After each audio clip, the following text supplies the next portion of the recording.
a lot of people are obviously trying to get PMF to obviously help their sleep or help them fall asleep. But a lot of people seem to be confused on how they can apply these PMFs for that. So how would you maybe suggest people do that? Because a lot of people seem to jump straight to I'll lay on a full body mat in bed. Is that what you would do as well? Or would you maybe go for a different approach? Yeah, so it's very confusing when you talk to people about a full body mattress because the word mattress, the word mat, we associate with sleep. And actually there are two different ways to apply PMFs when we're sleeping. If we are just looking at sleep and we are just thinking about applying PMFs to get us to sleep and maybe throughout the night keep us in a low frequency so that we're in like deep sleep rather than REM sleep, then you only need to apply the PMFs close to the head. So you're trying to change the brain frequencies into the delta frequencies. And, all you need to do is put a PMF device under the one side of the pillow or maybe on the bedside table. And that's how we're applying PMFs. When it comes to laying on a full body mattress, this is more for people that don't have time in the day to apply PMFs. This was one of my favorite ways to apply PMFs initially.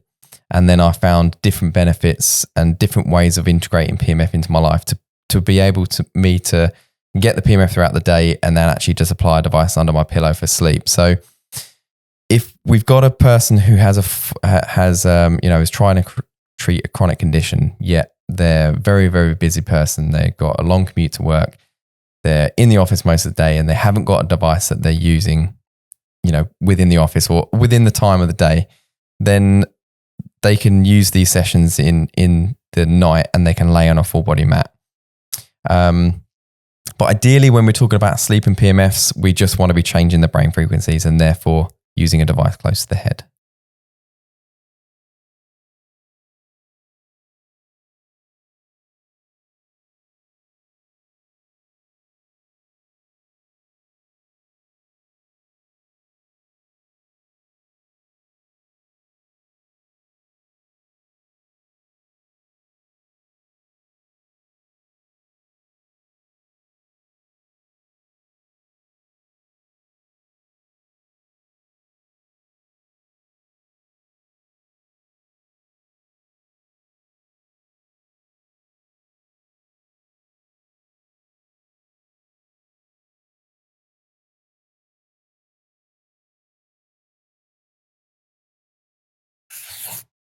Okay, great. So now people have found out how it can help their sleep, found out how they can apply it. Now, normally the next question is, what frequencies and intensities do you use? We'll start off with frequencies. So what frequencies do you use for sleep or are ideal for sleep?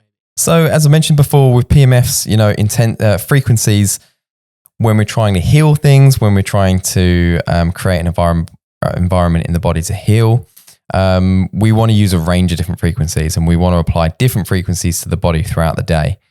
With sleep, it is important. It's all about using a low frequency. So if you're applying a device that is 30 hertz, 40 hertz, 50 hertz throughout the night, you're actually going to have the opposite effect of a sleep device. So you're actually going to try and get the brain into an alert state, which obviously is not what you want to be doing when trying to sleep.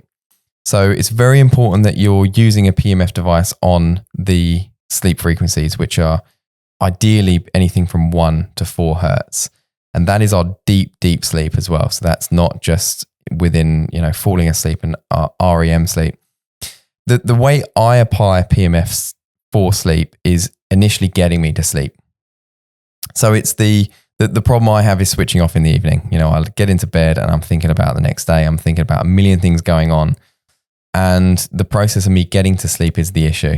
And I think that's a problem for a lot of people when you get insomniacs and people with sleep disorders. The process of actually getting to sleep is mainly the problem.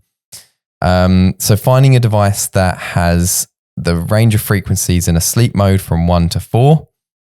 And if you can find a device that you can change the time is also quite important, because rather than just doing a 20-minute session, you want to do like an hour, 2 hours, Some people even want to run them throughout the whole night. Not something I would recommend, only because you're kind of keeping your brain in that 1 to 4 hertz throughout the entire night. You might wake up quite snoozy, a little bit tired and a bit sluggish if you're doing it that way. So the key ingredient for me is 1 hour to 2 hours between 1 to 4 hertz. So now we found our time and we found our frequencies. What intensities should people be using for sleep? So intensities, again, is quite an important subject when we're talking about sleep. And we actually want to apply a low intensity, especially if we're treating right by the head. What we found in the past is that people that apply quite high intensity devices for sleep, again, it kind of has the opposite effect. So, at NewMed, we sell a device called the Hugo Intense or Hugo Pro. And actually, that's such a high intensity device that we recommend people even use it earlier parts of the day, because if you're using it quite late in the evening, again, it doesn't have a great effect on sleep. So when I'm talking about intensities, I'm talking about anything lower than 20 Gauss.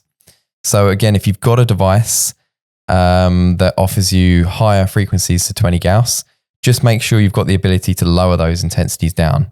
A lot of the devices on the market are about 1 Gauss in this kind of sleep range, and that's absolutely fine when we're looking at just using a device for sleep.